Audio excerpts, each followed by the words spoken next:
Oklahoma Gardening is a production of the Oklahoma Cooperative Extension Service as part of the land grant mission of the Division of Agricultural Sciences and Natural Resources at Oklahoma State University, dedicated to improving the quality of life of the citizens of Oklahoma through research-based information.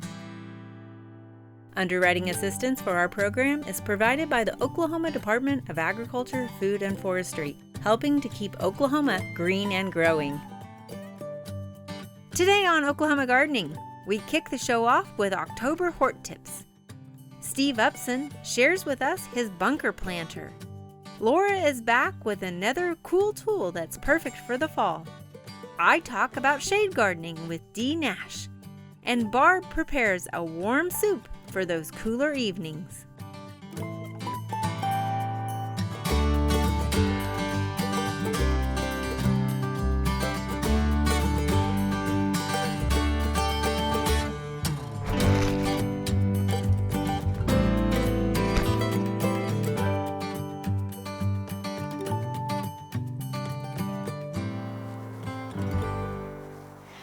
As we turn the page into October, a lot of times our turf grass conversation switches to more of a cool season turf grass. Now, you probably have raised your mower height on your cool season grasses over those summer months to allow some shading to that root zone.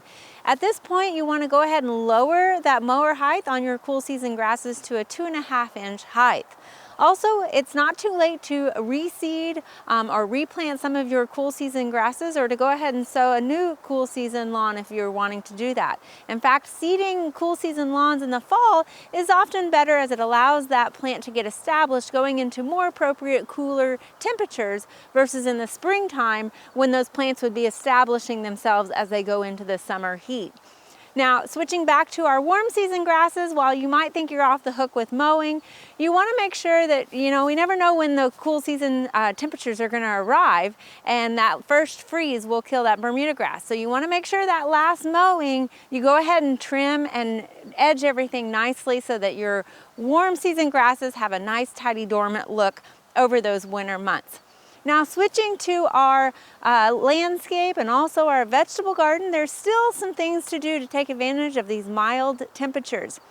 If you're interested in adding a colorful tree into your landscape and you're wanting a good fall color, the best time to go look for a fall color tree is in the fall. So visit your plant nurseries now and look at those fall colors that are on your trees, and you can choose which one you want to add to your garden.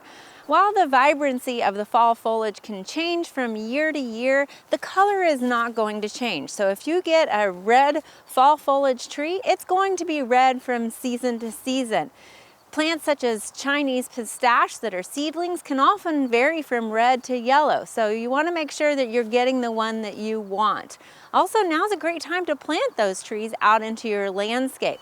Also, while you're at the nursery, if you're wanting to extend your flowers into the fall, be on the lookout for good fall flowers such as asters, mums, pansies, ornamental kale, and snapdragons. All work really well into those fall temperatures. The other thing you might keep an eye out for are some discount perennials. A lot of times your garden centers are ready to kind of clear out their nurseries and get ready for the Christmas trees to come in.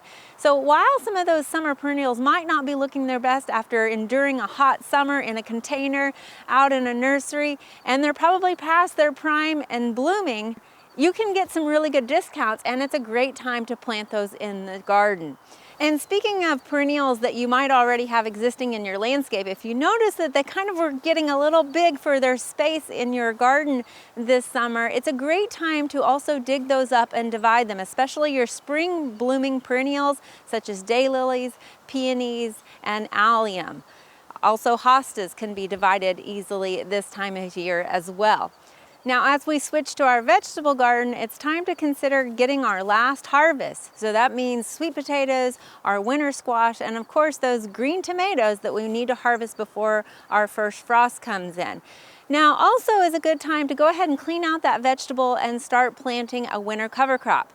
Earlier this spring, we talked about how a cover crop can benefit your soil by planting that in the winter time and allowing that to cover your soil. Planting a winter cover crop such as crimson clover, Austrian peas, tillage radishes, and also winter wheat will allow that soil to improve while you're enjoying the comforts of your own home this winter.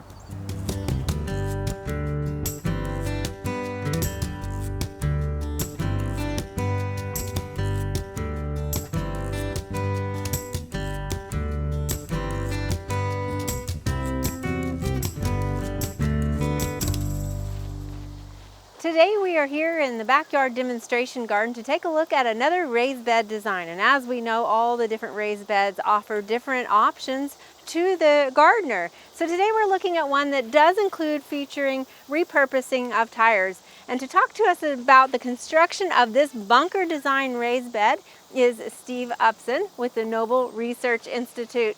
Steve, thank you for joining us Casey. again. So tell us a little bit about this bunker design. Okay, the bunk bed is a relatively new creation, and it utilizes semi-truck tires. Okay, they look a little larger than regular. Yeah, they are. They are. We've chosen a style or a type of tire that is readily available and common in the industry. So these are available at truck stops, at tire repair stores. Information about that, of course, is in the construction manual, the type that you need to ascertain or just pick up, basically. But obviously you need two that are identical Same or size. same size anyway. Yeah, you want uniformity, Okay. yes. So the tires serve as the support for the frame.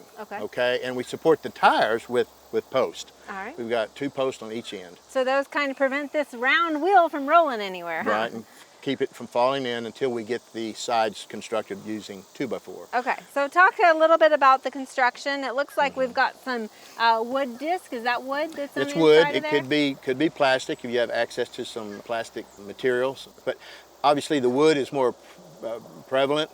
We use, I think, 3/8 inch, a little thicker. Okay. And that just keeps the soil within the frame. Okay. And then you've just used regular 2x4s, it looks like, on the outside? They are treated. In this case, they're stained. Okay. And they're attached to the rubber, to the tires, using deck screws. So no other supports on the inside then, other than That's attaching them to. It looks like it's painted on the inside. Do you seal the inside or coat it with anything? We do that. To protect the wood, we'll put some Flex Seal, Okay. or maybe some people use a truck liner, All right. you know. And but you want to make sure put 2 coats on and make sure it's dry before you add the soil. Pretty straightforward, it sounds like, as far as, and tell us a little bit, we've got an addition to it though, because of this nice semicircle top to it. That's a nice surprise. You know, when we started using the tires, we realized that we could use the natural shape of the tire to support a small tunnel, hoop house, if you will. And so we just added a few receptacles for the hoops, and we're in business. Now this is greenhouse quality plastic film. You could use construction grade if you'd like, but this will last a little longer. And then we have 2 sections to give us a little bit more flexibility. You could just have 1 piece of plastic, but this gives you a little bit more flexibility. So you could open it just partially in the center if you wanted to vent it. If we have the wind from, in this case, the north, we could just use this part, leave this open, and then it just rolls down, as you can see. Okay. It's pretty cool. So not only does that help kind of create season extension, right, but you could use that for possible pest control as well on some of your squash and stuff. Yeah, you just put some screening or some mesh material, some floating row cover. All right. Well, thank you, Steve, for sharing with us about the bunk bed. And for more information on how to construct one for your home garden, check out our website.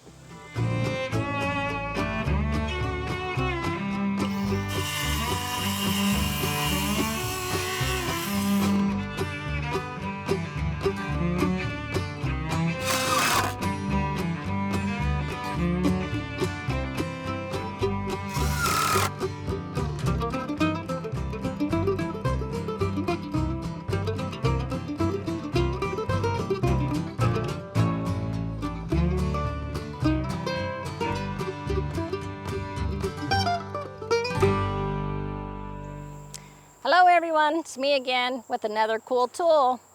So I picked these bear claws or leaf scoops up at just one of our local stores in the garden center area.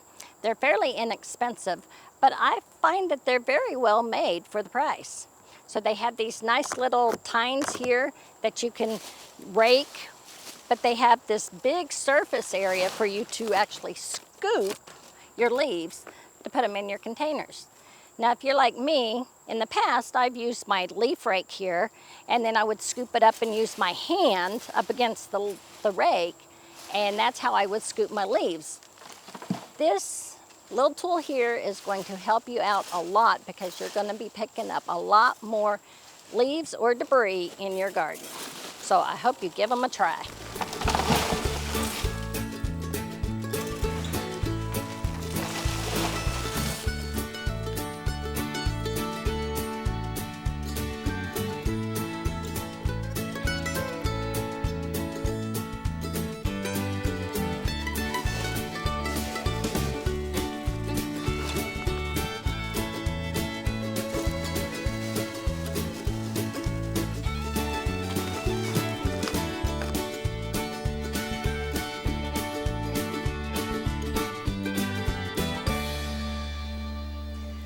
Over this season, we have filmed a couple of segments with Dee Nash in her garden, and today I just wanted to take some time to sit down with Dee Nash and talk with her about some of her gardening experience.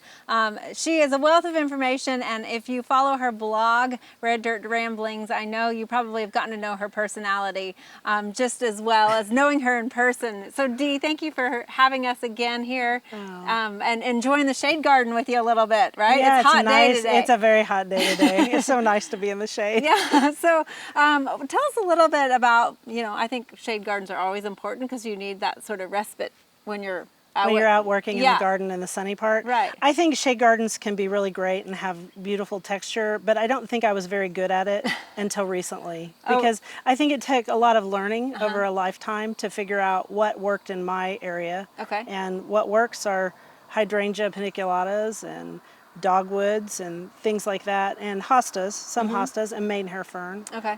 Things that aren't hard to grow. Beautiful maidenhair fern. And all of this creates a lot of texture and variance in the color, Right. as far as the greens, the shades, which is just adds to that kind of relaxing feel in here. Yeah, and if you want to punctuate something, I think a purple heuchera, like the ones down in front of us, are a good choice, or a red one, because there's some good red ones now too. So I think suncoleus are another plant that is like super easy to grow, and it can go in the sun or the shade. It's just the color's a little different, and one of my favorite plants. So let me tell you, in all of your years of gardening, is there anything you can't grow now at this point? I can't grow hydrangea macrophylla. Oh, really? So big leaf hydrangeas, I can't grow them because I just don't really have the right conditions for them here, and they want too much water, and I don't like them enough to try. So it's okay as a garden lover. You're like, nope, I'll appreciate them somewhere else, but not for my garden. Right, they do work in other people's yards really, really well, Yeah. and they should grow them. Yeah. So talk a little bit. I know as we shot here with you, through the winter there was some damage from the ice storm and the freeze. Tell us a little bit about your experience and what you've thought. I know you lost some giant crepe myrtles and stuff. I lost about a third of our tree cover, and we live in the woods. We live in an area that is post oaks and blackjack oaks mostly, and we lost a lot because that ice storm was devastating. Leaves were on the trees. Yeah. And what I've heard from a lot of my garden coaching clients is how sad they are. But I want to tell them by us visiting that you can come out of that and it's going to be okay. Yeah, it's an opportunity, right? It is for an something new. opportunity. So I'm not as excited about my crepe myrtles as I was. They're coming back just fine from the ground, but I'm not thrilled with them anymore as trees. So I'm going to think about how I grow them. So it's allowed you to see your garden in sort of a different light. Completely different. Literally different light, because it's different exposure now. Yeah, right? it's different exposure, and also just different. All the plants that I thought were, there were understory plants, they're really coming into their own now because they're getting more sun. Okay. And in here, I thought we were going to have no shade cover at all, but the truth is we've had pretty good shade cover, even though I lost a third of the canopy. Right. So that surprises me. So you haven't completely had to shift your shade garden to sun or anything like that? No, I haven't, and I wondered about that. I was afraid that was going to be a problem. I was going to have burned hostas. Yeah. So with your forest, wooded area around us, I assume you have deer and some pests that might come into this I have garden, deer. or- I have deer, and my neighbor actually across the street feeds the deer, and I said he can keep them over there. But I also have a dog, and my dog, he sleeps in the garage, and at night he hates deer. So that helps me with that. And also I'm really careful about how I plant things. So around the garden I have a lot of ornamental grass that moves, and deer don't like to jump into things where, you know, you have some, Right. they can't see. Right, They right. like to be able to see. And so I did that, and then I also put things they don't like next to things they do like. Okay. So like a hosta, I put a button bush next to it because they don't like button bush. Okay.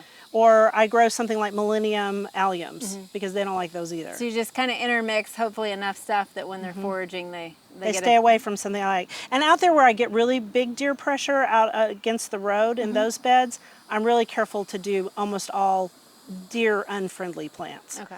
So what I think a lot of people might not know is you and I know each other through Garden Com, which is an organization for garden communicators. Right. But we get to meet people from all over the world, especially U.S., obviously, around the country. But I know as we run into people and we get to see other gardens, they have some different challenges than we do. But I feel like we have more challenges. We have huge challenges. What do you tell people about having to garden in Oklahoma? If this last winter wasn't an indication of how hard challenges can be, then there were the torrential rains this spring. I just tell people the truth, that if you can grow anything, I mean anything in Oklahoma, Yeah. you're a gardener. Yeah. I mean, you're a real gardener because it's easy to grow someplace where you get regular rainfall, nice temperate temperatures, you know, easy stuff. We've got the extremes here, which We're a prairie climate. Yeah. And my part of my land is actually right on that edge of the prairie, which is really part of the deciduous forest. But they all have their challenges. Right. I mean, 4 inches of rain in an hour and a half, it washes out all your paths and you start over again. Yeah. I mean, there's just things you do, right? Right. So grow things that work. And if you find something that works, I think just keep on planting that for a while and then learn more. Okay. That's always my suggestion. And when Yeah. I speak, I try to give people ideas of, you know, what can we do here that's pretty easy?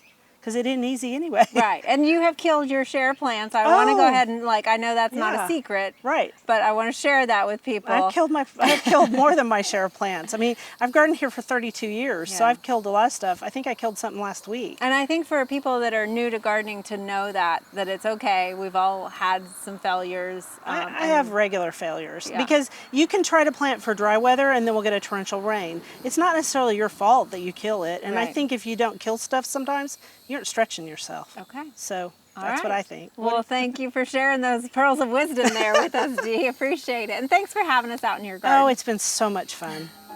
I've enjoyed it.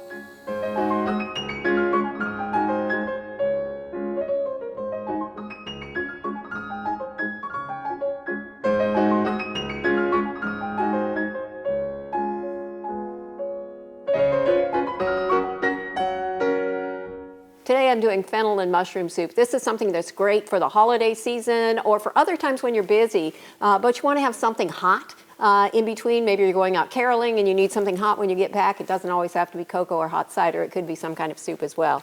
So I've got a large pot because it makes a decent size pot full. And I'm going to add 2 tablespoons of oil to it.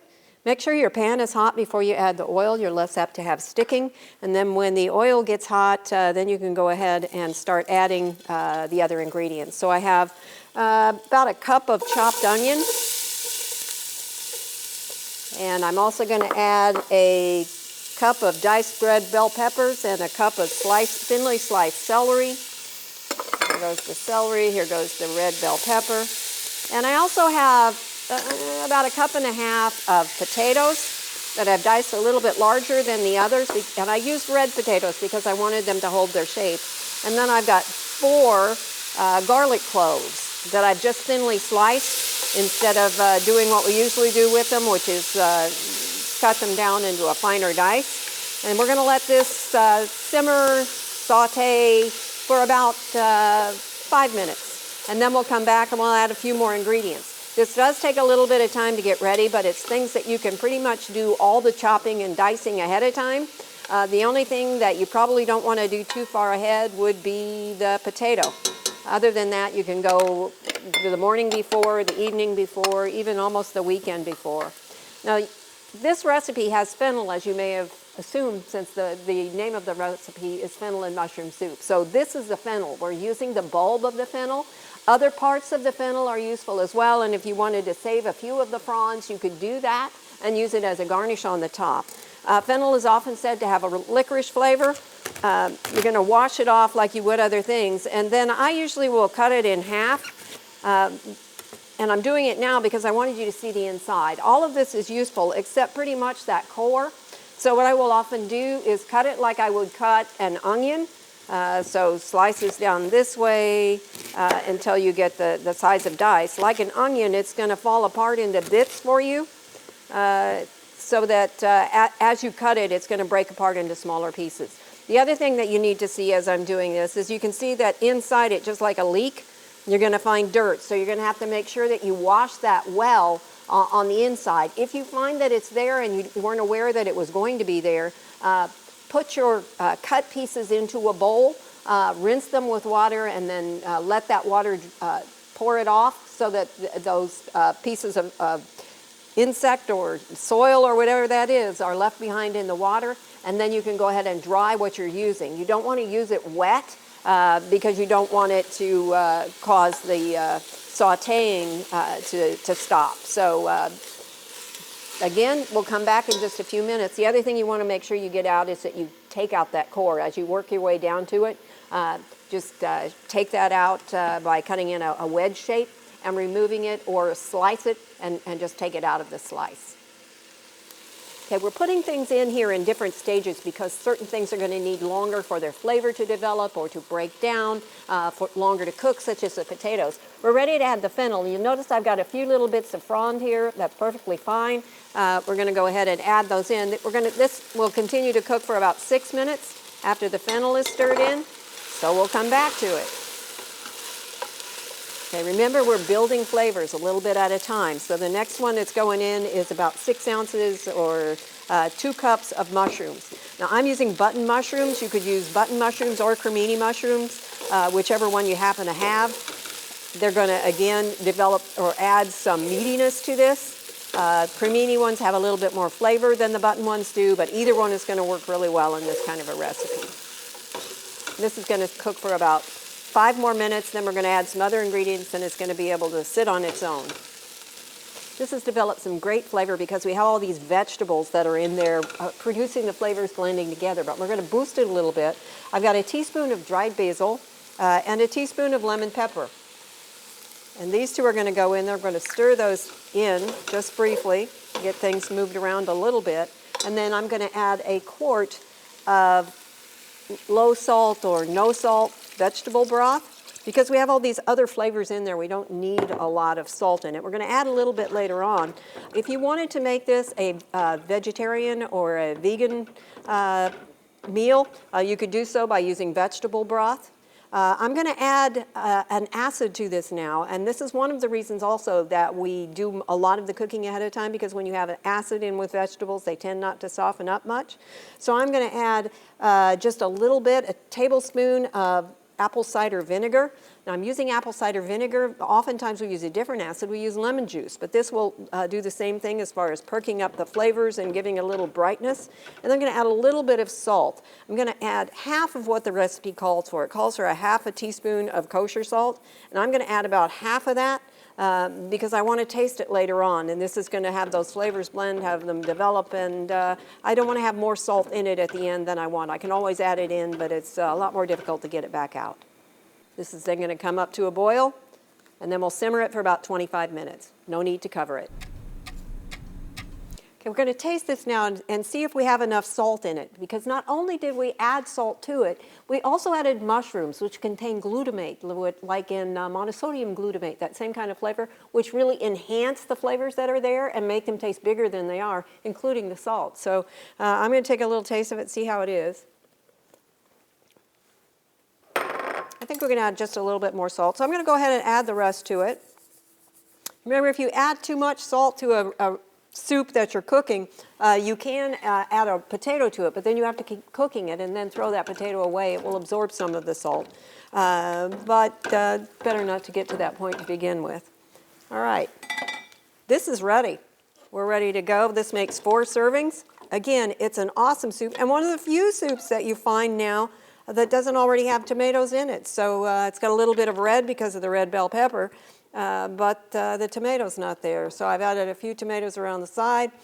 Do that, some fruit or a salad and a glass of milk, and I think you've got a nice meal after a good time in the cold outdoors. I hope you'll give it a try. This is Fennel and Mushroom Soup for Oklahoma Gardening. I'm Barbara Brown.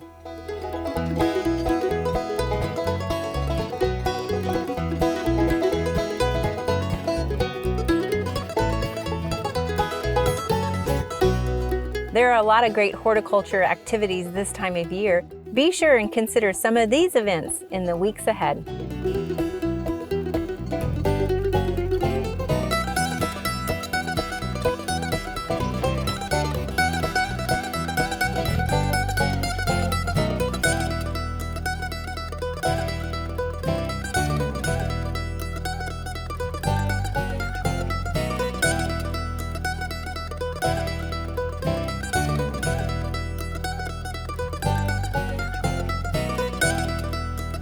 Next week, we are back with more great plants to add to your garden. It's time to start thinking about bringing those houseplants in. We take a closer look at monarchs, and you won't want to miss as we visit with an Oklahoma horticulture legend. To find out more information about show topics as well as recipes, videos, articles, fact sheets, and other resources, including a directory of local extension offices, be sure to visit our website at oklahomagardening.okstate.edu. And we always have great information, answers to questions, photos, and gardening discussion on your favorite social media as well. Join in on Facebook, Twitter, and Instagram. You can find this entire show and other recent shows as well as individual segments on our Oklahoma Gardening YouTube channel. Tune in to our OK Gardening Classics YouTube channel to watch segments from previous hosts. Oklahoma Gardening is produced by the Oklahoma Cooperative Extension Service as part of the Division of Agricultural Sciences and Natural Resources at Oklahoma State University. The Botanic Garden at OSU is home to our studio gardens, and we encourage you to come visit this beautiful Stillwater gem. We would like to thank our generous underwriter, the Oklahoma Department of Agriculture, Food, and Forestry. Additional support is also provided by Pond Pro Shops, Greenleaf Nursery and the Garden Debut Plants, the Oklahoma Horticultural Society, and Tulsa Garden Club.